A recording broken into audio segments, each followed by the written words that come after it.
Welcome to the aristocracy. Welcome. How you guys all doing today? Okay, so basically what I'm going to be doing is we're going to be learning about the history of anti-Semitism. Like, it feels like right now there's this trend of using woke terminology to justify, like, ignorance and bigotry. Yeah, listen to the start of this article. This is all about talking about how, like, and a lot of Jews have basically been kind of, in my opinion, I feel like they've been, like, gaslit into thinking that they're white, and I consider that erasure. You can, like, disagree with me, by all means, right? But I do think this is at least a valid discussion to be had. And it's also important that I don't come from America. I have no American heritage, like, whatsoever. So I'm coming at this from, like, a Canadian, from a South African and an Israeli perspective. It's like a little different European perspective. Yeah, it also ignores black and brown Jewish people. There's so many Jews come in all different colors, and we mix at a level that's just not common for other groups. My mom is half Mizrahi Jew, so she's like half Ashkenazi, half Mizrahi. A lot of South African Jews are. Mizrahi Jews are, I guess, what you guys would consider brown. Is your heritage even important? I don't know. So, anyways, in the context of American politics, to be white means to be the beneficiary of the past 500 years of European exploration and exploitation of the rest of the world, and hence to owe something to those who have been exploited. So when Jews are treated as white in the United States, and I usually see this from Americans, right? So bringing up the United States is important. The assessment is not a crude physical one, but a judgment of Jewish culture and civilization, history and destiny. But Jews can only be deemed quote-unquote white if there is a massive amnesia on the part of non-Jews about the monumental history of anti-Semitism, which continues to play an important role in European politics today, even after Europeans did their best to murder us all off. Combined with the willful accommodation of Jews who have unconsciously internalized the anti-Semitic demands of the larger culture. Lecturing on campuses around the world, I've met thousands of young Jews who never learned or even conveniently forgotten about the realities of their own history. These Jews are now imagine a Jewish past, fat with exploitation, apparently not realizing that Jewish socialism and revolutionary traditions of the Jewish people were fostered out of poverty and oppression. But yeah, this is a great article. You should read it. It's posted on my, it's on my Twitter. But yeah, it's a really great article. It's actually from the 1990s. So this issue, when people say that, oh, anti-Semitism is only back now, it's actually always been there. It never left. People just started to ignore it. Started to say, oh, well, being Jewish is okay now. If that were true, if that were true, right? Then why are Jews literally look up the number one hate crime statistics in almost every Western country. Like in the United States, 100% Jews by a long shot. In the UK, it's also Jews. So, yeah, that shit's fucking bullshit. That's not to say we shouldn't care about, Black Lives Matter or the oppression that Muslim people get or what LGBT people get. Like, that's all fucking terrible too. And we shouldn't. We should all be working together, right? But I'm just saying, like, that's why it's not cool to just, like, erase Jewish oppression. You should read that article. But anyways, he mentions Jewish history, right? The history of anti-Semitism. And I think a lot of people don't know that much about it. I don't even know as much about it as I should. I know some basics, right? I certainly know about the Holocaust. But anti-Semitism did not start in 1942. It didn't even start with the Dreyfus Affair in the 19th century. Dreyfus Affair was that infamous trial in France, right? That led to, like, the J'accuse article. It didn't start with just, with the Jews getting kicked out of Spain. in the 15th century. It didn't start with the Jews getting kicked out of England in the 12th century. Yeah, Jews have a history of getting kicked out of places, right? So maybe sometimes Jews would be a little sensitive about that. So yeah. This article talks about the issues of seeing Jews and just painting them with the brushes of being considered white. Yeah, you should read this article. It's posted on my Twitter. But yeah, so we are going to be I wish I could have a video. That would be really cool. But we are going to be learning and listening to a lecture about Jewish history. I'll be reacting to it. And it's about the history of anti-Semitism, because I think we all need to learn more about that, myself included.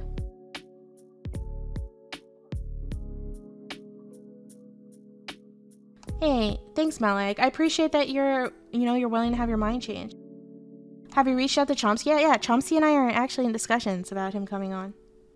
So, yeah. He is going to be coming on. We're just trying to figure out a good time. Because right now his schedule is pretty intense. Yeah. I know, it's really exciting. That's why, I know the content that I'm going to be doing is really cool. The content I'm really proud of, it's just, it's the behind the scenes stuff that I struggle with. Chomsky interviewed by a VTuber. Thank you, Stardust. Thank you. You guys should all follow Stardust. A really funny, smart streamer. What race would you consider Jewish people? I don't think Jews fall into, I think looking at it with a racial, lens. Remember we talked about lenses and the way we use lenses in history?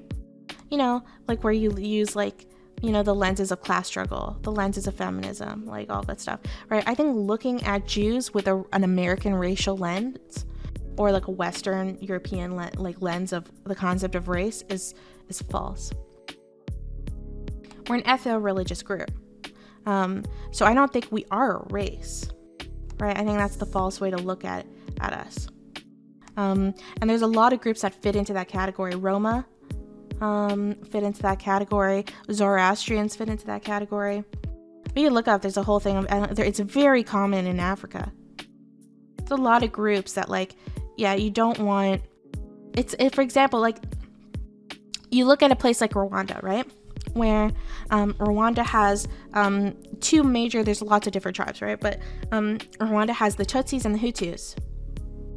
And Europeans, if you're looking at it from a European race perspective, you're going to think, oh, they're both black, right? But in reality, that's actually ignoring the historical inequities between the two groups.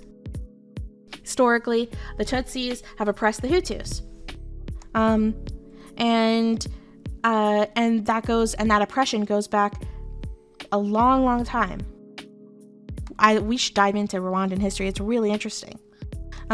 So you could just paint it by they're all black people, there's no, but they have their own different categorizations of how they look at one another. In terms of shared ancestry, shared culture, language, religion. So it's you don't want, I think looking at everything with that kind of American racial lens is false.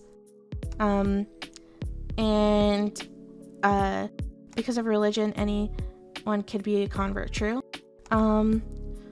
Yeah, you can convert to Judaism, though it's very challenging. Yeah, no, Africa is insanely diverse. So anyways, but it ends up leading to the Hutus rising up in rebellion against the Tutsis, and of course we know that leads to the genocide of the Tutsis. Is it true that Ashkenazi Jews are descendants of the Khazar Turkic people? I once heard, but I'm not really sure if that's true. I don't think that is true. There were Khazars, though, I'm pretty sure. Actually, you know what? If I get this historian on, we can ask them those questions. But I know that Ashkenazi Jews can all trace their ancestry to 3 mothers. So saying it's just a religion is also a lie, right? Because they share ancestry. If that were if it were just a religion, we wouldn't share a lot of genetic diseases, because we do. Trust me, it's unfortunate. Anyways, I want to listen to this, to this lecture. I'll react to it. It's not this one.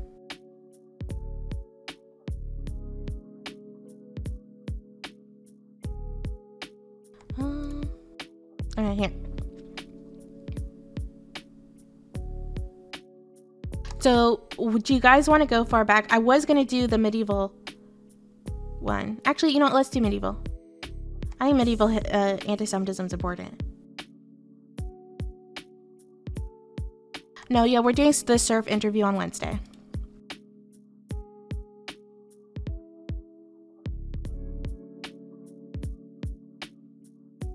Wait, where'd my medieval one? Oh, there it is. Yeah, this scholar is amazing, right? Don't just look at him and think, oh, he's a rabbi, this is a religious thing, right? No, this guy is an amazing historian. He got his PhD at, I think, the University of Toronto. This guy is a legit scholar.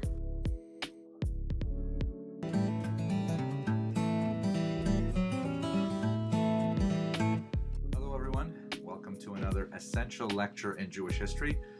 Today's lecture is remarkably unpleasant and a lot of nasty stuff. We're going to talk about medieval anti-Semitism.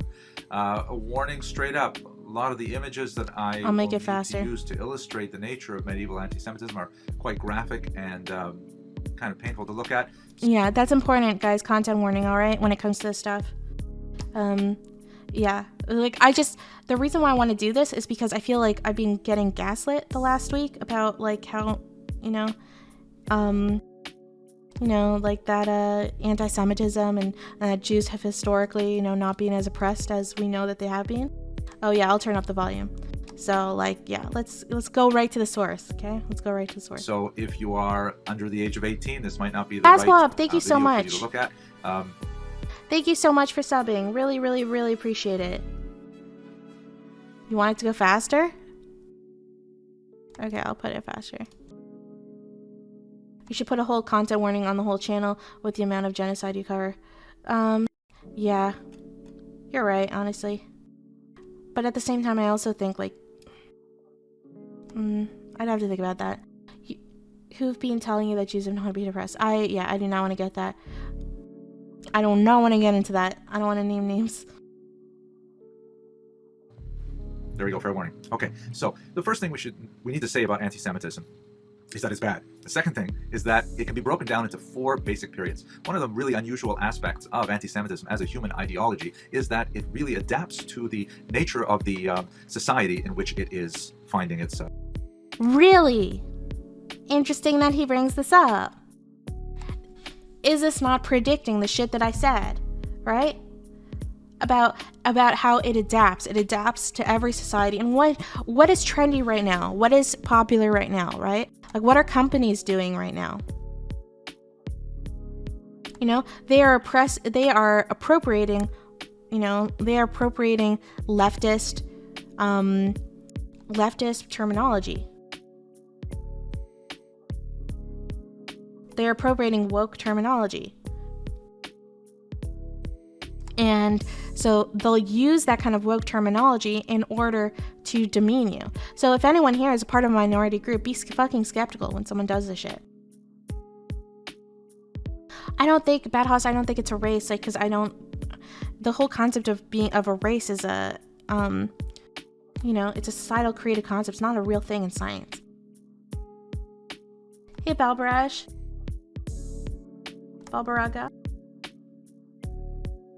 Host. It adapts to its host like a virus, really. And you'll see that, anti-Semitism can find fertile soil in places where there are hardly any Jews, like Japan, for example, where there is a lot of fascination with the protocols of the Elders of Zion. We'll talk about that later. And it'll be radically different in nature than, let's say, the anti-Semitism of 12th century Germany. Very different kind of phenomenon. There are 4 basic periods. We're going to focus on the third, but let's quickly run through those 4 basic periods in which anti-Semitism shifted its ideology. The first period is known as that of ancient xenophobia. Xenophobia refers to the fear of strangers.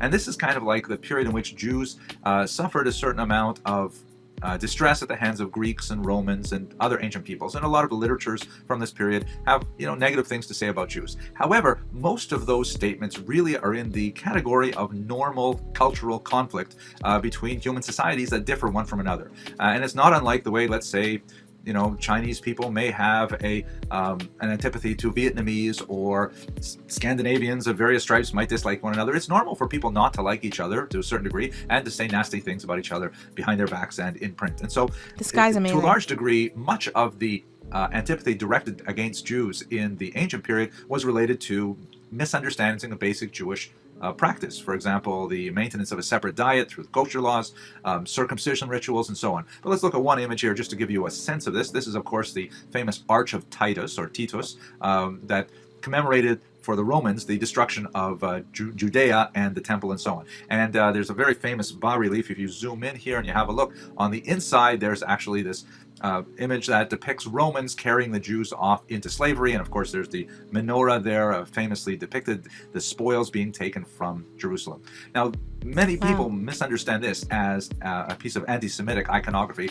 Nothing could be further from the truth. It's certainly, a piece of war monumental architecture. It commemorates a Roman victory over the Jews, no matter how brutal it was and how much the Jews disliked it and how much the Romans may have reveled in their victory. But these kinds of war memorials are very I will check out your stream, by the way. Medieval, and one might even say the modern world. Feel free to let my viewers know when you stream. Anti-Semitic about this, other than the fact that the Jews happen to be the victims in this particular image. So in other words, ancient xenophobia is mainly a normal kind of conflict between Jews and non-Jews. I'm glad that he's setting the context. Many human societies have conflicts. Now, anti-Semitism gets a special character, which is something that's specifically for Jews when we get to the early Christian period. And now we're talking about basically the late 1st century up until, let's say, the 9th century of the Common Era. And this is a little different, and I would like to spend more time with this, but I've already given a lecture on this where you can zip back and see that. The basic idea, though, is that now, since Christianity is kind of like a daughter religion to Judaism, it's kind of like a breakaway minion that went viral and became a massively successful religion, there's a certain amount of tension that comes not from the normal intercourse or fissure between two peoples, but rather the kind of birth pangs of a new religion out of the old. And there will be tensions between the mother and the daughter, so to speak, of those two religions. So early Christian anti-Judaism is basically represented as a kind of a theological dispute, a dispute between a rabbi and a priest over what is the correct way to worship God. It certainly does not have the same kind of violent character that will appear in the Middle Ages, although there are exceptions to that rule. There are some really nasty things stated by St. John Chrysostom, for example, and others. But if you look at these images here, in the center, you have a classic rendition of this way of thinking. None of these images date from the earliest periods, but they are, most of them come hundreds of years later, but they really illustrate these attitudes. We don't have much in the way of artwork depicting it earlier. These are the Ecclesia et Synagoga sculptures or paintings or stained glass windows, which represent the church versus the synagogue. On the left is always the church, and she has an upright staff.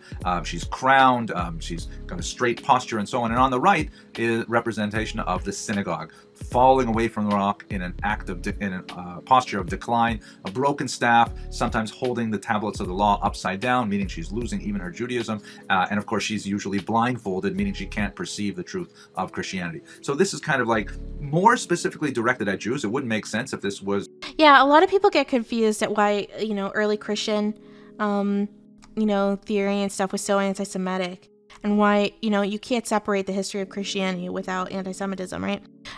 Because, of course, the leading role in Christianity, Jesus Christ, was Jewish. But you have to understand that from the Christian perspective, the people who remain Jewish after the death of Jesus Christ are the ones that rejected him, right? Or they didn't accept him as being the Son of God. Let's say Japanese and Koreans. It has to be Christians and Jews specifically. And it repeats itself literally hundreds of times throughout Europe. Here's another example, a little bit more crude. You can see the crown falling off the head of the synagogue. And this one here, a little more interesting, I think, but the blindfold is really very clearly depicted there. And she's holding the tablets of the law upright. And here's a really nasty one, 14th century German, I agree, Jay stained glass window. And on the left, you see a church doing really well. The upright staff riding a tetramorph, a mythic beast, and a hand comes down from heaven and crowns the church, indicating pretty obvious signal of divine approval. But on the right, synagogue not doing so well, riding some kind of donkey or mule, obviously not with the same connotations of Jesus riding a donkey, holding onto the severed ram's head, which refers to the sacrificial law. The crown is being knocked off the head, the blindfold, the broken staff, and in case you missed the point here, there is a sword descending from heaven into the top of the skull of synagogue. Once again, a very clear signal of divine disapproval. So this is kind of like a little more violent representation of it. It overlaps with the medieval period because it comes from the 14th century, but the notion is that it's still essentially a theological dispute at its core. Things change a lot in the medieval period. Yeah, it's very strange, right? It's very strange because I really feel like, I mean, we don't know if Jesus did 100% exist, like in terms of historical proof. He may or may not have existed, right? I'm not telling anyone what to believe in life, but say he did exist, right? I just imagine how he would feel thinking of like how his how the group he comes from is being treated. Very strange. And we're going to talk a lot more about this, so let's get past ironies. it. And just to catch you up with where we are right now, modern anti-Semitism, which really dates from the 19th century onward. That's why, by the way, the term anti-Semitism was coined. In the 19th century, the term that was au courant in Germany was Judenfeinde or Judenhass, which meant Jew hatred. It was kind of like a rude term, a vulgar term. So Wilhelm Marr, a writer in the 1880s, coined this term Antisemitismus, which means I'm not a Jew hater. I hate the Semitic philosophy, by which he means obviously Jewish philosophy, whatever that is. And that's where we get the term anti-Semitism. It's more appropriately spelled without a hyphen. That's so interesting. I did not know that. Did you guys just hear that? That the term anti-Semitism was actually made to make anti-Semitism sound more palatable. Originally it was Judenhass, right? Which means Jew hatred. So, an anti-Semitism, because, I mean, how many people, like, I mean, you literally heard, like, Nick Cannon say, like, oh, like, anti-Semitism is not a real thing because we're the real Semites, right? Like, they're not real. And it's always been a little strange, like, why, it, you know, like, the term has always been a weird one. And now it makes sense. I did not even know that. Like, holy shit. I knew it was a new term. I did not know that it was used as it was literally used, it was coined as a way to make anti-Semitism more palatable. It almost makes me wonder if maybe we should be using a different term. Like, should we go back to Judenhass? Like, I don't know. It seems strange to, like, it's like calling, like, a Nazi, I don't know, it's like calling, like, a race realist what they want, like a race realist. Seems straight. Yeah, like, I mean, the technical Semites are a lot of groups, right? So that's why it's a weird term itself. But obviously, colloquially, we need a word to describe specific, you know, hatred of Jews. But yeah, very strange, very strange. Because there is no such thing as Semitism that you want. Oh, he's getting into this. One could be anti. At any rate, here's a couple of representations of modern anti-Semitic thought, which basically comprises two main themes, none of which is religious. One of the big shifts with the modern period is that religion is kind of shunted aside. It's no longer relevant to the same degree it was in the medieval or the early Christian era. And now anti-Semitism is a secular phenomenon and also a much more dangerous phenomenon, as anti-Semitism maybe that's a better leaves one. behind its religious roots. The violent correlation is inescapable. Anyways, here we go. This is a Nazi representation of the Jewish peril, and you can see the idea here of the Jew as a kind of a ugly tarantula creature, and you can see the disfigured physiognomy, which is typical of racist representations of Jews. They always have the heavy nose and the jowls and things like that. And the tarantula with its web reaching all over the globe is indicative of the theory of conspiracy theory, right? Here's an interesting example from Saudi Arabia with an octopus, again, the tentacles reaching out everywhere, controlling media finance, you know, stuff like that. Here's a 1977 British edition, and you can see once again the snake image, right? Because the snake reaches out over everything, encompasses the globe. In case the heavy nose and jowls and yarmulke were not enough. So now you guys know why I get sensitive to being called a snake. Right? Don't call Jewish people snakes. Pretty fucking bad. Enough to tip you off. It's been a very, very common image. Very, very common image historically in anti-Semitic cartoons and literature. It has the Stars of David all the way around, so you can tell, well, this is in fact a Jewish snake that's represented here. And here's one of my favorites. This is a great one. Mexico, 1930. The invisible world government, the Jewish program to subjugate the globe. And you can see the, the heavy kind of capitalist representation of a Jew with the big nose and the jowls, the yarmulke, the watch fob with little dollar sign, and of course he's with his claw-like hands, he's squeezing the world. I don't have like a world around here to squeeze, but that, you get the idea, right? So that's modern anti-Semitism. Now we have to get back to the nastiness of medieval anti-Semitism. And there are 4 basic elements that are especially pronounced in the medieval period, by which I mean, by the way, for this context, really the High Middle Ages till about 1700. That's kind of not the standard definition of Middle Ages for other purposes, but in terms of the history of anti-Semitism, this is basically when it works. In the 12th century, you get the development of this idea of ritual murder. It had some, antecedents, but the basic idea is that a child is somehow lured by a Jew for nefarious purposes. This is a this theme, still exists in some of the Middle East. Pedophilia that will penetrate this, very deeply into idea. the Nazi period, and then that child is the idea of like Jewish blood, set up for some kind of mock crucifixion and killed. Children's in the blood process. being used Again, to make Jewish let me matzah. reiterate that these things did not happen. I mean, Jews did, God forbid, never did anything like this. There were, however, occasions where children, like today, God forbid, we have such terrible things where children are occasionally kidnapped and murdered. God forbid, it should not happen to any of us. But it is and people want a solution. They want some kind of reason. They want to know, how could such horrible thing happen? And the Jews were often a scapegoat where they were accused of doing these things. And the Jewish communities throughout Europe suffered greatly as a result of these false charges. Now, why would Jews want to do this? Well, the idea was, if the Jews were originally responsible for the death of Jesus, which is also not true. Please have a look at my lecture on Judaism, the Origins of Christianity, where I discuss the charge of deicide in a little more detail. Yep, exactly, perhaps Cameron. They want to do Very it good again point. Vicariously. And what honestly, the experience of Jews and gay and trans people, very similar, weirdly similar histories. Better victim to represent Jesus than an innocent child. So the argument goes, and anti-Semitism has kind of like a bizarre but internal logic that allows it to somehow hold together and make sense to its practitioners. Jews wanted to reenact the crucifixion, the passion, through this act of ritual murder. It then devolves into an even nastier form of charge against the Jews. Once again, totally false charge, known as the Blood Libel, or in Hebrew, Alilat Dam. Is it sad he always has to say, like, totally false, guys? Because he knows that people are going to be like, well, did they do that? And the argument in the Blood Libel is that not only do the Jews want to re-crucify an innocent victim like Jesus was crucified, they also want to take his blood for all kinds of crazy reasons. There was this argument that Jews had an unusual odor, and the only deodorant that would take care of it was Christian blood. The blood was used as a kind of a... odor is a very common way to be racist what's in that general. word again? When you make people love you. Why do I forget that word? Well, hopefully, Well, absolutely. That's why anti-Semites are using new language now, right? We know that they adapt. He just talked about how they adapt to the culture that they're in, to the trends.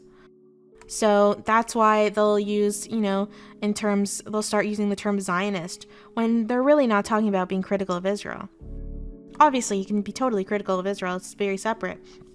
But they'll be using that term. Like Zionists to get away with it, or maybe they'll use woke terminology to erase Jewish history, and to just group Jewish people as being super whites. It's because racism, because racist language against white people is often allowed in woke terminology. So then they'll use that, or they'll say globalists. There's a lot of that's why it's the concept of dog whistling. They'll always adjust. I like to do these things in one take for some reason. Aphrodisiac. There you go, aphrodisiac. I knew I would get it. The blood was an aphrodisiac. It was assisting in pregnancies, things like that. There was even an argument that Jewish men menstruated, and since this was the age before the iron pills, they had to take this blood to replenish their lost iron. Pretty bizarre things. But anyway, here's a representation of that is strange. murder of Simon Never of heard Trent. Of that one. You can see there's a young Christian child here, and he's being surrounded by Jews. You can tell they're Jews because they have the little round ruel on their clothing, which was a mark that Jews were required to wear in many parts of Europe after 1215.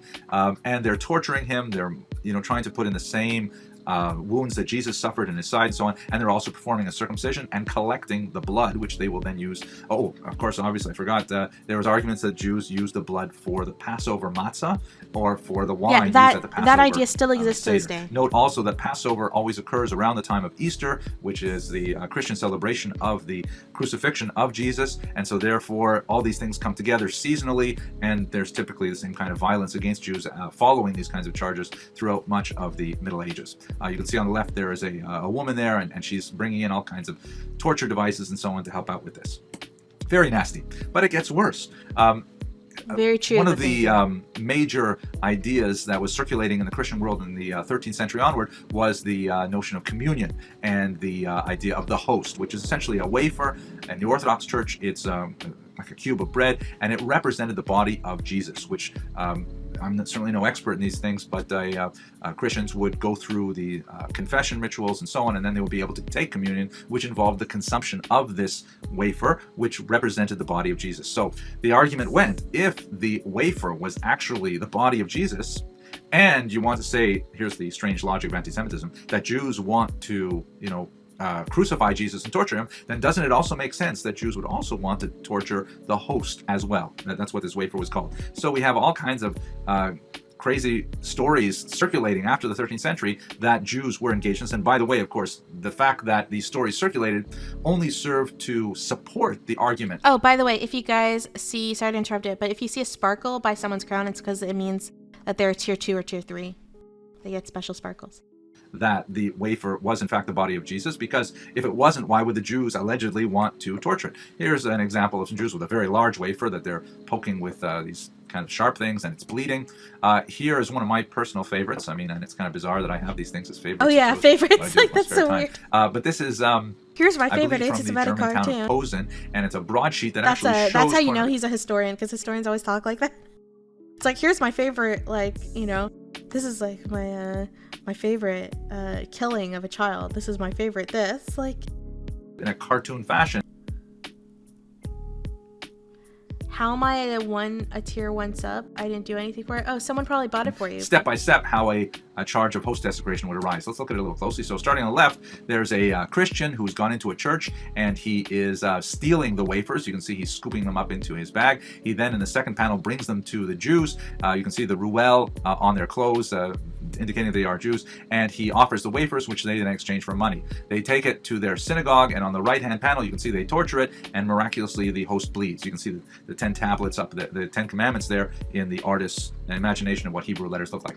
However, the police, sensing something is wrong, come to the door in the left panel here, while the Jews try to get rid of the evidence, which they do in the second panel by throwing it into the furnace. Amazingly, looking into the furnace, they see the image of a small child, and doves fly out, which are caught by angels, all representations of the miracles associated with the host. Then the angered Christians break in, they arrest the Jews. On the right panel, some of them are beheaded. You can notice that the Jew on his knee there is wearing the Judenhut. Yeah, this is like medieval Pizzagate. Mandated article of clothing in many areas of medieval Europe. It later evolved into the witch's cap and the dunce cap, but it was associated originally with Jews.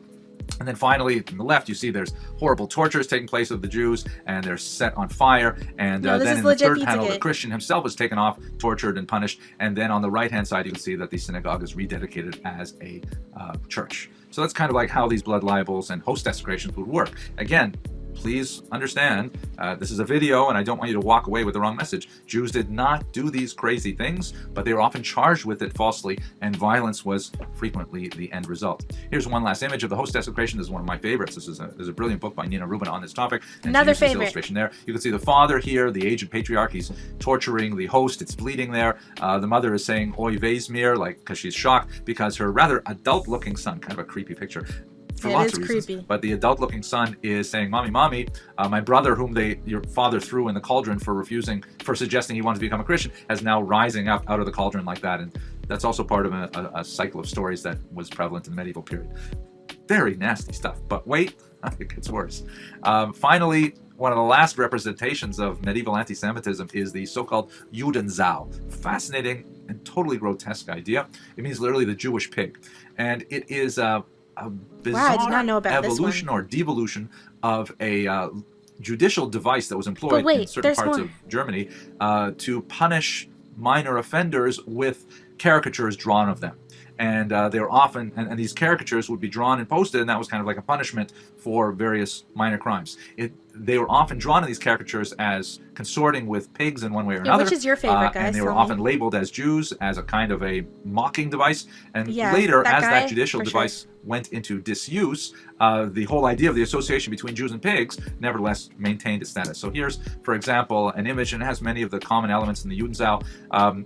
You can see that there are 4 Jews involved in various activities. Once again, right in the center of the backs of the 2 middle Jews, you see the Ruel, the Jewish badge, and the figures on the outside. You can see the Judenhood, and they're inspecting the anuses of the cow, of the sow, and drinking its milk and so on. Here in this image, which is more typical, you see the elements of the devil being involved. You see on the right-hand side the devil with his horns. Also wearing the Ruel is actively assisting Jews in eating the excrement from the pig. You see there's a woman in the background, and she's also holding a ram's head, which we saw in a different image earlier for similar reasons, though. And on the top, there's a victim of the Blood Libel. Here's one more image from Frankfurt. Same kind of thing. You see the themes reiterated over and over again with minor variations based on artistic license. So, if we take this all as a whole, I think the most important message about this third period of anti-Semitism, I really should have said it earlier, is that make a pizza. It goes from, starting with the first level, you have the xenophobia, which can be expressed in violence. I mean, I'm not diminishing the violence, just the nature of the ideology behind the activity is basically a natural human conflict, no matter how severe it may erupt into violence or warfare. And then it goes into specifically a dispute between the daughter religion of Christianity and the mother religion of Judaism, which can express itself with violence, but for the most part, it's basically a theological argument. And then when you get to the 12th century, suddenly anti-Semitism goes off the rails, and it becomes really pathological with lots of bizarre things like that Jews need to drink blood and kill children, and none of this was present in... Guys, just for context, right, when he says 12th century, so the 14th century is when the plague happens, right? So, and I think when did Jews get kicked out of England? Was it the 13th century? Maybe someone could just double check that for me.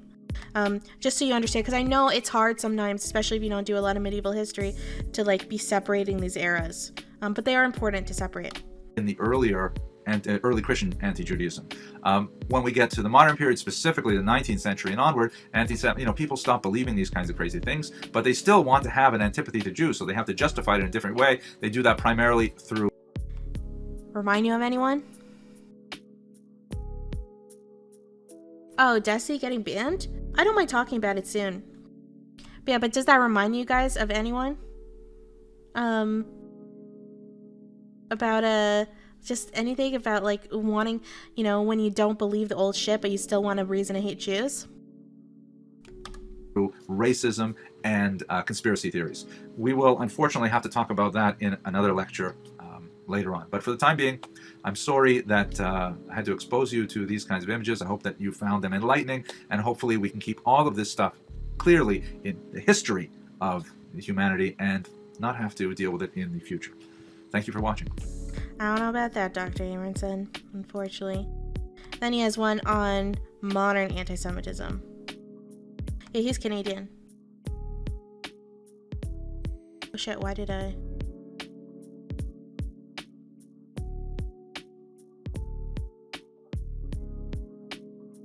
Subject, I'll try and make it quick, but... Which of those images was your favorite? I like the one with the human child on the right. That had an adult. I know medieval art is very strange because they always depict children as having adult heads. It's really creepy.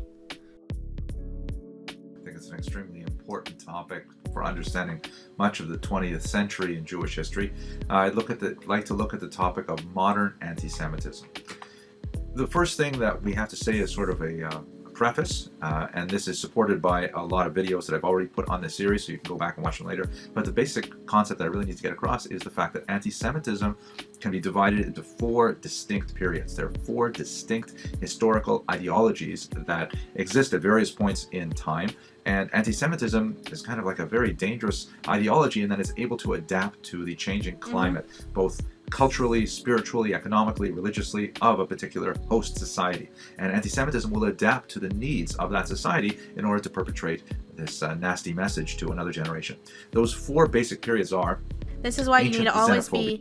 this is why you always need to be so skeptical and stuff. Like, you need to be very skeptical of this when people find reasons that, like, when people are trying to justify their hatred of Jews, and they're not going to literally say that, because obviously you can't say that anymore. It's very rare. Like, when will you hear like a David Duke saying he hates black people? He'll never say that. The way they'll frame it is, oh, we just want to be separate, you know? We just want to be equal but separate, guys. I'm just asking questions. My GF wants to tell you she thinks you're really nice and she hopes you get through your hard times. Rolling Deadly, thank you. That's really sweet. You should get your girlfriend to watch the stream. Yeah, which is basically contained within the Greco-Roman world. Yeah, or they'll call them thugs, right? Like, that's how... and then following that, early like, Christian... Yeah, and racism against black people is very, very similar. Like, they will be constantly updating it to change. I mean, just like, do you guys remember in the early 2000s how there was so much hate directed towards hip-hop and hip-hop lyrics? Right? Like, about how hip-hop was, like, you know, promoting sexism and all this. Because sexism was, like, people really cared about that in the 90s, I guess. I don't know. And so, like, there's this whole argument, and then suddenly people cared about, like, homophobia when it was in hip-hop lyrics. And, I mean, anyone who knows anything about music knows that, you know, is sexist and homophobic and all that kind of language had been something that existed in rock music, particularly metal, which is normally done by white people, right? For a very long time. Very, very long time. In fact, I would argue it was a lot worse in there, because I found the kind of sexism you heard in metal was like, it was like full misogyny, like not just sexism, like talking about killing women, right? Whereas, you know, the stuff in, you know, hip hop was like sexist, it was objectifying and all of that stuff, you know, and maybe slut shaming or something. But like, so when people were being really, really critical of, you know, when people are being really, really critical of, you know, hip hop, like, it was like a subtle way to find excuses to hate on black people, in a way that, you know, was more socially appropriate for the time. This goes for like a lot of things. That's why you need to be very skeptical of this stuff. I'm not saying, like, obviously there's always sometimes like legitimate reasons to be critical of things, but you should always keep this, like, don't just jump, oh, that must be anti-Semitism, that must be racism, but keep that lens in the back of your mind. To always be a little, sorry, I hit my mic, be a little critical.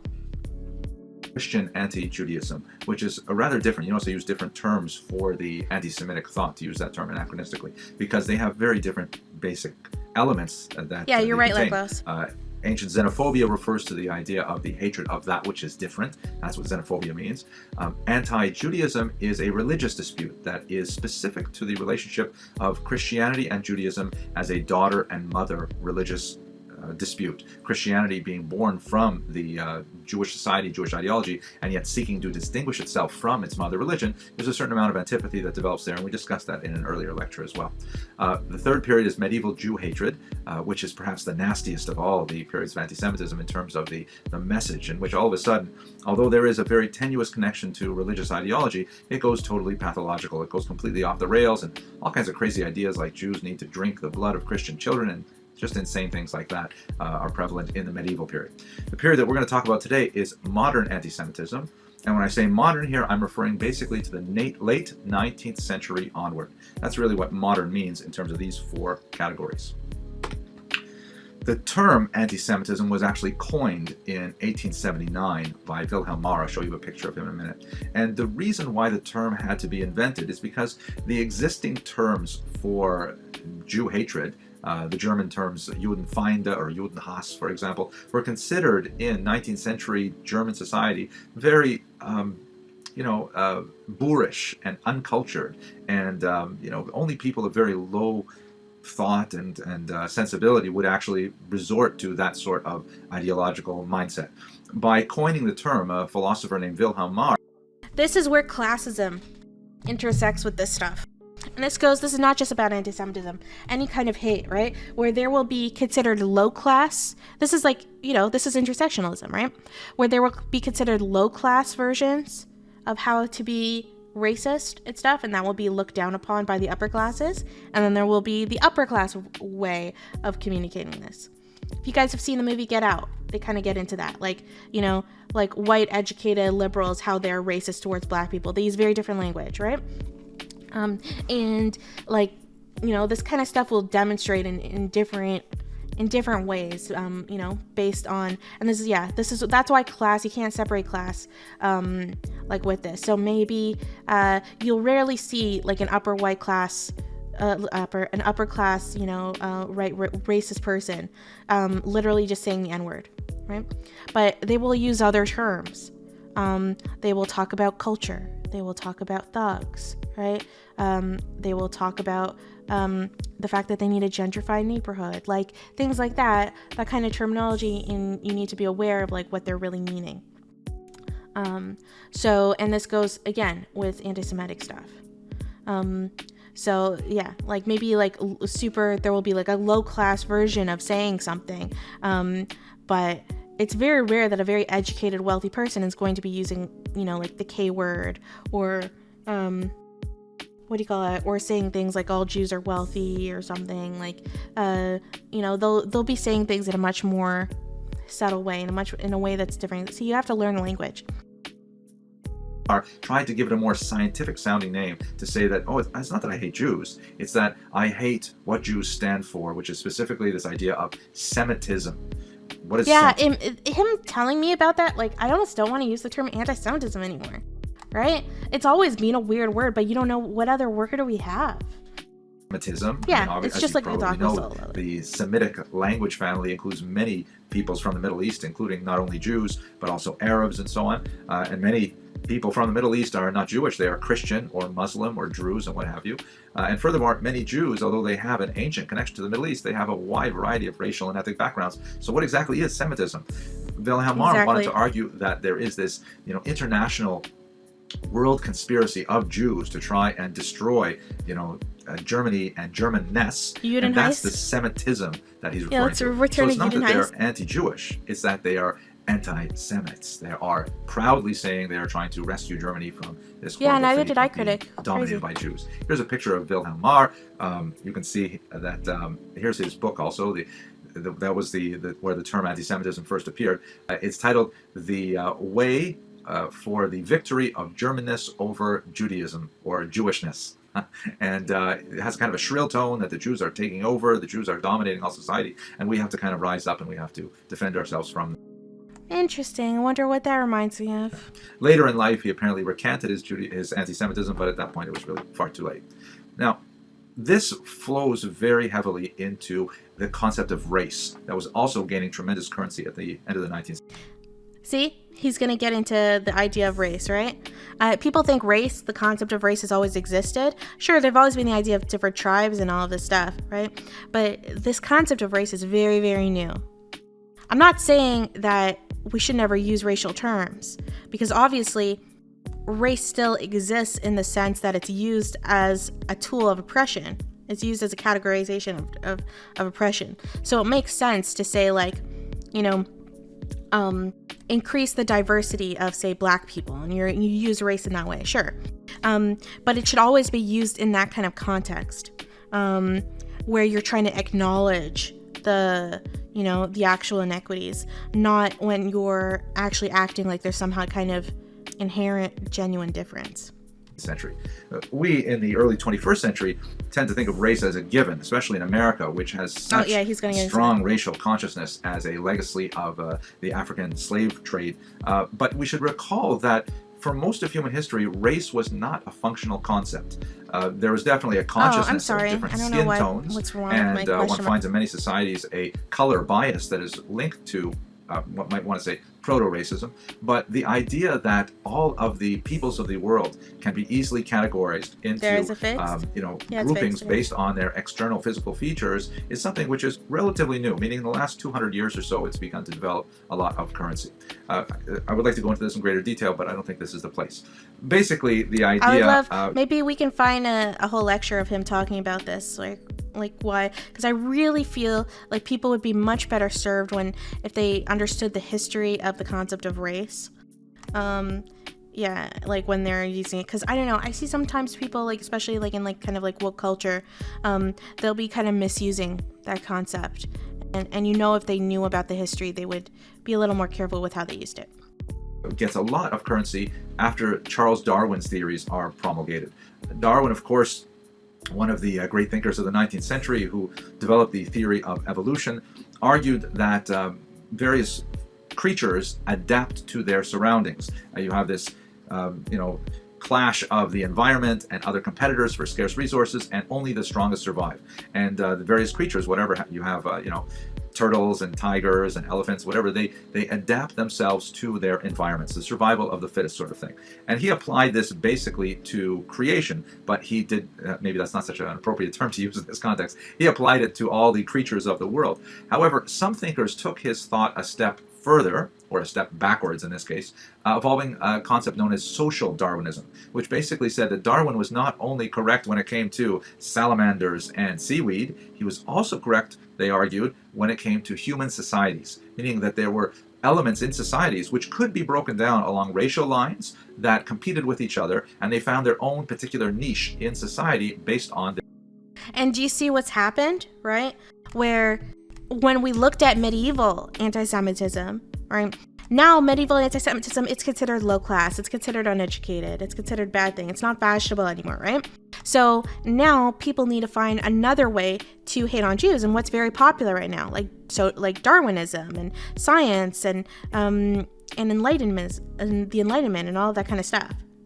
So now they're trying to, it's the way people, and I wonder if they literally think, oh, we need to, they're not literally thinking that, right? It's like subconscious, where they want to start thinking, science is becoming more popular, so they think, how can we scientifically prove our hate, right? Because we don't want to sound like bigots. It's just science, guys. It's just science. And that shit still exists to this day with race realists, like people like JF and all those fucking, and Nick Venice and stuff, they're all perpetuating bullshit about IQs and all that stuff. So don't listen their to it. Racial ability to compete with other peoples and survive.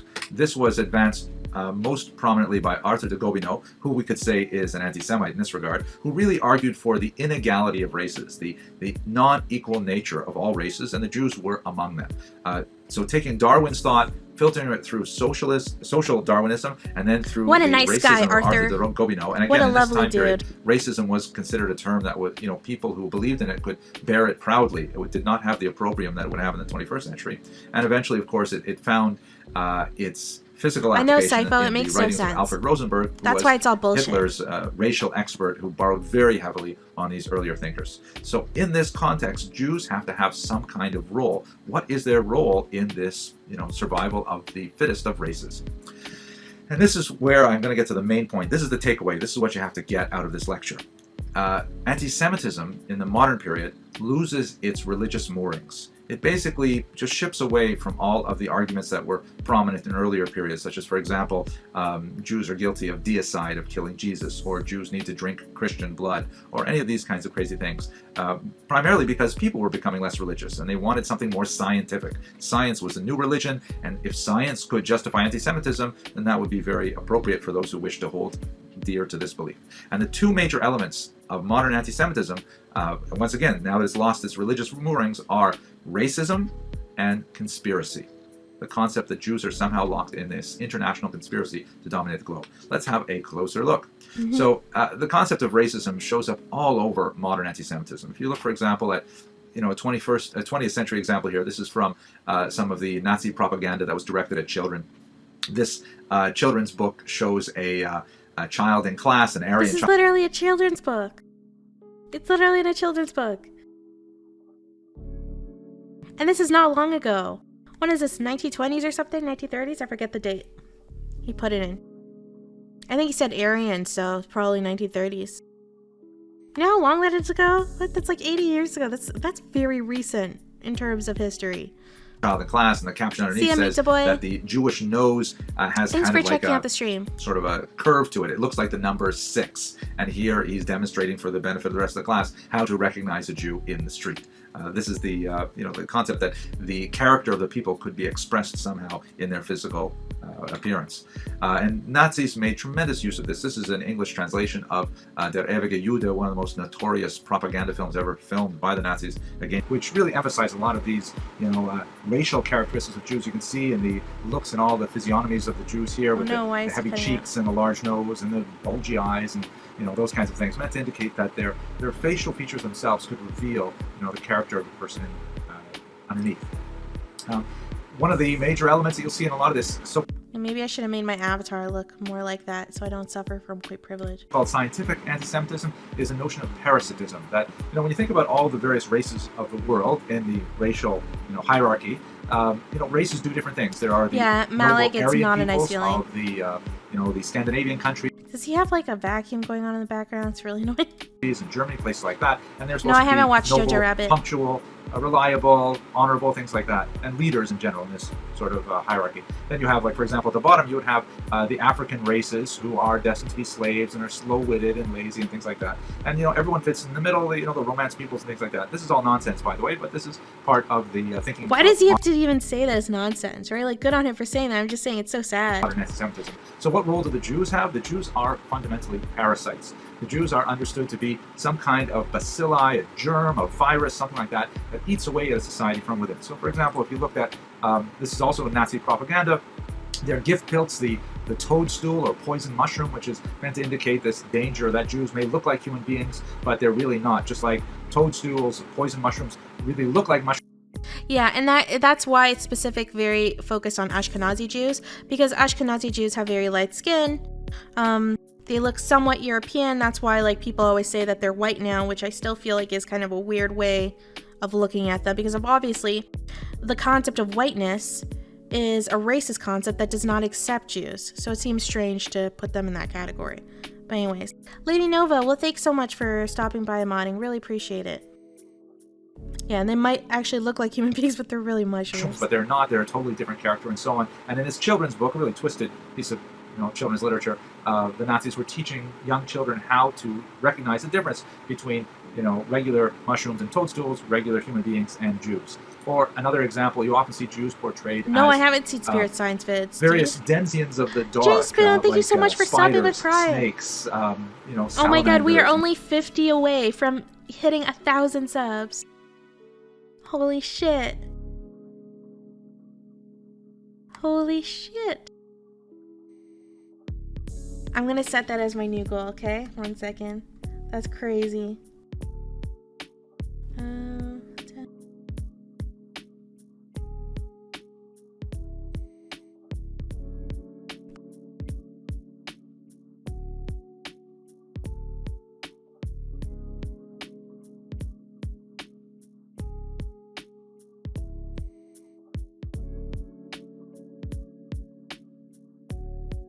Maggots, things like that. Spiders are especially prized because of the idea of it combines with the domination of the globe metaphor, with the web that is often portraying them, catching things in a much larger scope than they actually physically contain. Here's an English language 1,000. version of the text Let's go for it. Just a second, called The Protocols of the Meetings of the Wait, Learned what? Elders of Zion. What the fuck? Oh my god, Broken, thank you. Thank you so much.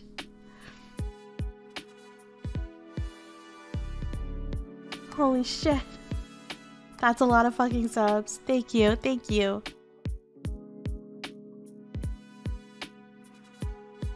Oh man. We're totally we're getting close. I could feel it. Yeah, the snake has Jewish stars on there. And it's about its control, slowly strangling. The concept of Jews strangling the world is that's why they'll be connected to animals that strangle. The world's greatest forgery yeah, ever. Broken, thank you. Thank you so much for those subs. You're amazing. This is a 1977 edition. Amazing viewer. You've got this snake that's encircling a globe. He's wearing a yarmulke, he's got heavy jowls, a big nose, things like that. And in case you weren't sure of his national identity, he's got Stars of David all around. That's a very helpful kind of clue as to the notion that the Jews are controlling the world. Finally, this is one I hadn't seen before in a while. This is one of my favorites, actually. It's got kind of a maggot, a massive, ugly maggot, sitting on top of the globe and reflected in his eye. Where did the idea of the Jewish big nose come from? I don't know. Actually, I don't know. As you can see very faintly is the American dollar sign and the Soviet hammer and sickle. And the idea is that, the Jews really are the root of American capitalism and Soviet communism. And the German language terrifying. caption in the top left talks about how, the Jews will feed on the peoples of the world. That's this idea of parasitism. The other major element, which you see combined in those other images, is this concept of conspiracy. The notion that while, it's no longer fashionable to hate Jews because of some religious purpose, Jews may be hated because of some supposed massive global conspiracy that they're all engaged in to enslave Christendom and so on. So here is one of the world's greatest architects of this conspiracy. Can't you be nationally Jewish but not practice Judaism? Or was anti-Semitism specifically targeting the people from Jerusalem and using the religion as it's not a racist, the ideology defense? No, so it's much more based on the racial aspect, right? Because you have to understand that Judaism doesn't encourage people to convert. It's one of the few religions that doesn't, because it believes everyone's going to heaven regardless of your religion. You just have to be a good person, right? So Judaism doesn't encourage people to convert, and because of that, the majority of Jews are ethnically, similar. Like they connect with they have a shared ancestry, a shared ancient ancestry, etc. That's why they share, they share genes and stuff. Like they share genetic diseases, like all that stuff. It's not, so that's why, like, I'm not religiously very Jewish. Like, I don't believe in Judaism as a religion. Like, I don't believe in the specific, tenets of it. But I still consider myself Jewish because it's my culture, it's my ethnicity, it's my history, and all that. Conspiracy theory. The Russian monk Sergei Nilus, who in the late 19th century claimed to have discovered what a nice guy. Minutes, the record book of the leadership of this secret world conspiracy, which was then published as the Elders of Zion, the Protocols of the Elders of Zion. Protocols, of course, meaning like the records. There are different the sects. Do things, I don't mind doing a lecture sometime talking about the different sects of Judaism. Here's, for example, a Brazilian version from 1937. You see, once again, the snake motif and encircling the globe and so on. Here is an Arabic version, which is unusual because it has an octopus. Same idea of the tentacles reaching out and encircling many areas and so on. And here's even a Japanese version. Yeah, Druze are a very good example. Like, Druze are similar, Zoroastrians are similar, Roma are similar. It speaks to the absurdity of anti-Semitism that Japan, which has maybe 5,000 Jews on all the 4 islands, nevertheless has a significant... Yeah, people don't realize there were Jews in Asia. I mean, obviously, like, my family were Asian Jews. But yeah, there were Jews in Asia too. But yeah, it exists still in Japan. Significant anti-Semitic tradition that is largely European in origin. The last thing that I'd like to touch on in this short lecture is the disturbing trend of Arab anti-Semitism. One of the characteristics of this ideology is that if you compare the Muslim world with the Christian world, it really had a much thinner and less expansive tradition of anti-Semitism. To be sure, there's definitely... It's true. Now, there's a myth that there was no anti-Semitism in... I should stop smiling. Oh my god, Fiercely, thank you so much for those subs. And you just gifted what? Thank you. Holy shit, thank you so much.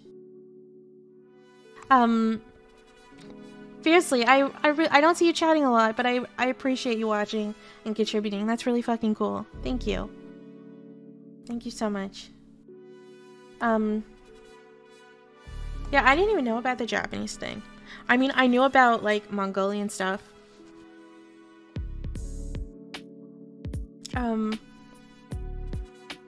God, what was I saying? Oh yeah, but there's a myth that goes around that people think that Islamic society, was not anti-Semitic, or the Jews were treated great there. I mean, they were treated great by comparison with their Christian, neighbors in Europe. But it was still really bad. Like, it was still apartheid. It was still, I shouldn't use the term apartheid, but it was still, they were still considered second-class citizens. Oh, what the fuck? What the fuck? Who knew? Who knew that talking about anti-Semitism was so profitable? Oh my god, that's gonna be used as a fucking quote. I didn't even know that people would actually want to listen to this shit. I'm actually fucking shocked.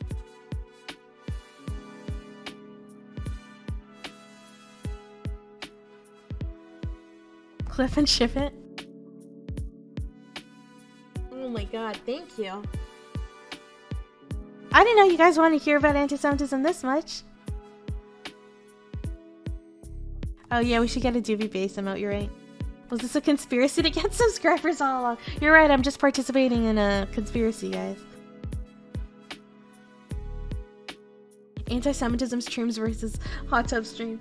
I'm shocked that people want to know about the history of anti-Semitism, right? It feels like no one wants to talk about that. It's like not fashionable or something. It's actually kind of cool that you guys want to learn about this. Yeah, it doesn't get a lot of coverage other than it's bad. That's why even when people talk about the Holocaust, I feel like people just talk about the basics and they're not actually talking about what happened. And there's a lot of really interesting history associated with it. Oh my god, what the heck? What the heck? What the fuck? Oh my god, I just hit 1,000 subs!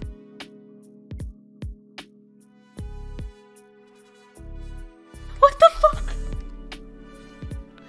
What the fuck? Guys, I'm actually gonna pass out though. Oh my god, what the fuck? I need some water, holy shit. Is this real? Is this real? What the fuck? Thank you, some Swanky, thank you so much. What the fuck? Oh my god, Example-in, thank you so much for gifting that sub. I'm sorry, like, when is the next update of your avatar gonna be? I don't know, probably, like, I'm probably gonna start working on it next month. Oh my god. I actually just can't believe I hit 1,000 subs. I can't believe that just happened. Like, what the fuck? What's cool is this is like the last day before, like, fuck. I'm so glad I streamed. No. Avatar needs more boobas. There actually are jiggle physics. Okay. A lot of people don't realize. Thank you. Oh yeah, I feel like if I go 3D, it'll be like kind of too close. It's like, it'll be creepy. It's the last day before, cause it's the last day of the month. So, it changes for your, it changes when it comes to like your paycheck and stuff. Because sometimes it'll tell you, like, I'm still trying to learn how the system works, but it'll tell you you're earning something, and then the paycheck you get is much less because subs dropped off. It was actually, like, you're only basically guaranteed what it says on the last day of the month. I think that's how it works. How many faces does your avatar have? It's a bunch of them. This is my favorite. And there's this. That's me rolling my eyes. I want to talk to Destiny about streaming finance. Yeah, I might. This is my angry face. Celebrate with Ara. That's my shock face. This is my sad. This is my blushing face. Sad face. This is my confused face.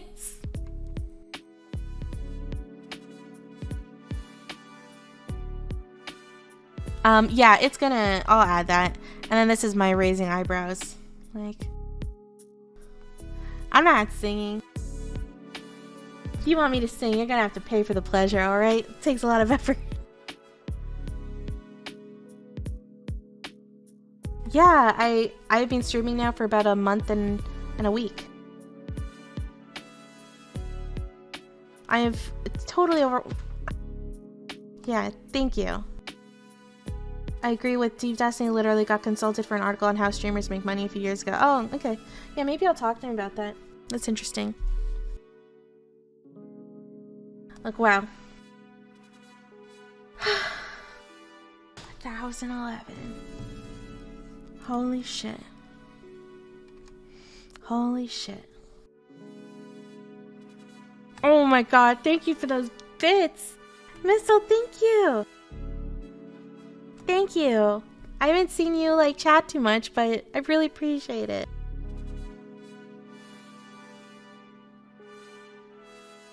Oh, what the fuck? Why am I getting more subs? How is this happening? Not Jason, maybe. How is... Thank you. Thank you, thank you, thank you. How is this happening? Like, what the fuck? I just saw what kind of owner rations pets to their taco based on Twitch donations.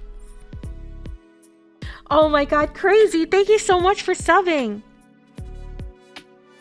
Thank you for subbing with Prime. Thank you, thank you.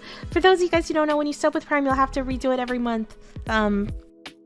Just because it only shows, it resets every month. So I will always work for those subs.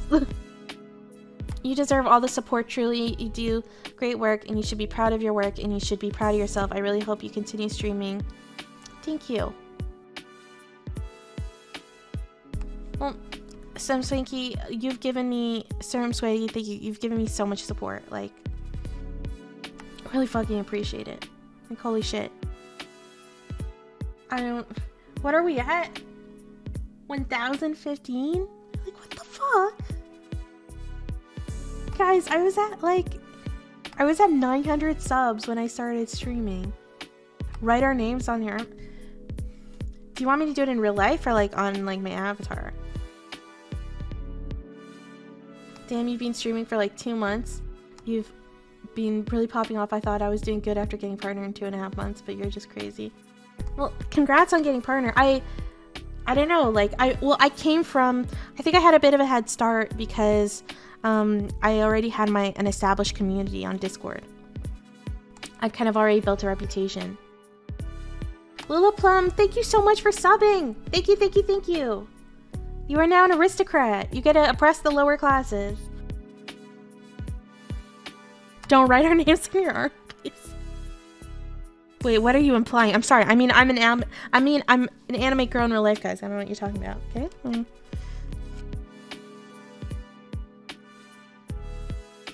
I'm an anime girl in real life. Okay? I'm an anime girl in real life. That's right. You were a real anime girl. Now that it's over, can I get responses over my race comments? What were your comments? You'll have to put them in. I'm sorry. I probably missed it. Saving for the song? Holy cannoli. What is your stream's focus? I feel like yours comes from hitting a new niche spot that wasn't being tapped. Yeah, like, honestly, I'm really excited. Like, I'm hoping that this kind of starts maybe this whole new world of history streamers, you know, and it becomes a new category. Because right now I feel like I'm kind of like in the category of politics streamers, and obviously what I do is a little different. I'm gonna support a fellow broke military historian. Yeah, but Sarah, if you're broke, I feel bad. Like, but thank you. I'm not gonna complain. I'm gonna be a good Twitch streamer and appreciate all the donors. But yeah, thank you. Thank you so much for like all the fucking support. Anime girls are usually white passing and have bangs. That might actually be true. Oh yeah, I have bang privilege. Actually, I don't know if you knew that. History, politics, at Disney level saying we need more horns. Yeah, the horns have just taken over. Okay, let's finish this video. Arguments between Jews and Arabs, there's definitely atrocities, and that's for so other rewind lectures. it a bit. So the last thing that I'd like to touch on in this short lecture is the disturbing trend of Arab anti-Semitism. One of the characteristics MC of Donkey, this that's so fucking ideology cool. is that Good for if you. you compare the Muslim world with the Christian world, Good for it you. really You should had a totally much do it. thinner and less expansive tradition of anti-Semitism. To be sure, there's definitely arguments between Jews and Arabs. There's definitely atrocities, and that's for other lectures. But the sheer amount of ideological output of ideologues, of thinkers who wanted to advance anti-Semitic ideas, there's no question that in Christian Europe you have a far greater scope of material to choose from. Nevertheless, in recent decades, especially in the context of the conflict over the state of Israel, the Arabs have been catching up, and Muslim anti-Semitism, I'm using those terms roughly interchangeably, it's probably not so fair right now, but Arab anti-Semitism has really begun to catch up with European models, primarily by borrowing from them. Let's have a look at a few images. Here's one that shows Ariel Sharon, one of Israel's leaders, and he is bludgeoning Palestinian children with a Nazi swastika, and the blood is then, sprinkling on, it looks like possibly Jewish children behind him there, indicating that they are also soiled by his decisions, his political decisions. And this is basically a political cartoon. There is an anti-Semitic element in there. Anytime you use the swastika in connection with Jews, it has, kind of an overtone of anti-Semitism. But it's not nearly as nasty as some of the other versions we'll have here. This is a classic restatement of the Christian blood libel in a Muslim. Even if you're trying to make, I think there's some very good points about ethnic cleansing of Palestinians done by Israel. Like, there's some good points in relation to this stuff, right? Israel deserves a lot of criticism. The Palestinians 100% are victims of a lot of oppression, right? But you can make those criticisms without making when you make those criticisms of Israel, you need to be very aware of not playing into anti-Semitic narratives, right? And especially using like a swastika as a way to demonstrate a point. Like, as an example, I've seen posters for, Palestinian rights where it'll show, say, Gaza behind the barbed fences, and it'll make it look particularly like Auschwitz, right? Oh yeah, I should stop blushing. Yeah, they should kind of, so they'll make it look like Gaza is behind Auschwitz, and they're trying to make a point. And I get what they're saying. Okay, there are some legitimate criticisms. Like, I know that they're trying to say that Gaza is a prison, and the Palestinians are experiencing terrible oppression there and for things that they can't control. Like, totally get that, right? The problem is you can bring up all those criticisms without making the allegory to Nazism, and you're weaponizing Jewish history, right, of oppression by the Nazis as a way to demonize Israel, and that's not cool, right? And that's why you want to stay away from any kind of Nazi Israel allegories. Even if you think it rationally makes sense to say make a comparison, it's just not a good idea. You can trust me, your criticisms can be taken very seriously without that. Context. You can see here are laughing Israeli soldiers who are feeding Arab children into a kind of a ringer that kills them, obviously, and drains their blood, which is then consumed by Israelis. Very distasteful and hateful representation of what is essentially a Christian motif, but transformed into an Arab context. And finally, here's another example that emphasizes the Yeah, I think the apartheid thing, I don't agree with the apartheid comparison. I think that there's some problems with that. I've talked about that on stream before, because I don't think the criticism of the occupation can exist alongside a criticism of an apartheid state, from a legal perspective. However, I don't think that that's it's problematic, The conspiracy theory that shows contenders for the 2012 presidential election on the left, Mitt Romney. There's this a was spelling very error common. there on the box. Spread around a lot. Barack Obama. I remember this. And they're both smiling and holding up the Dome of the Rock, indicating that they're both going to make a meal out of the Arab lands about Jerusalem. And of course, in the background is a leering Jew that indicates that he's going to share in that meal as well. And that gives you a sense of it. Anyways, that's it for a quick discussion of modern anti-Semitism. I'm sorry it's not a very pleasant topic, but have a look at some of the other lectures. They're more fun. But this.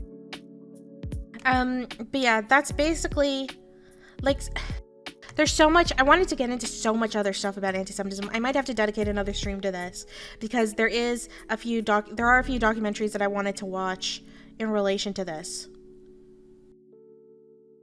No problem. You guys should check out this amazing historian, Henry Abramson. I would love to bring him on for an AMA. Maybe I'll contact him. Fantastic scholar. He's a religious Jewish person, but he separates his religion from his work. Like, he doesn't let that impact it, and I really appreciate that.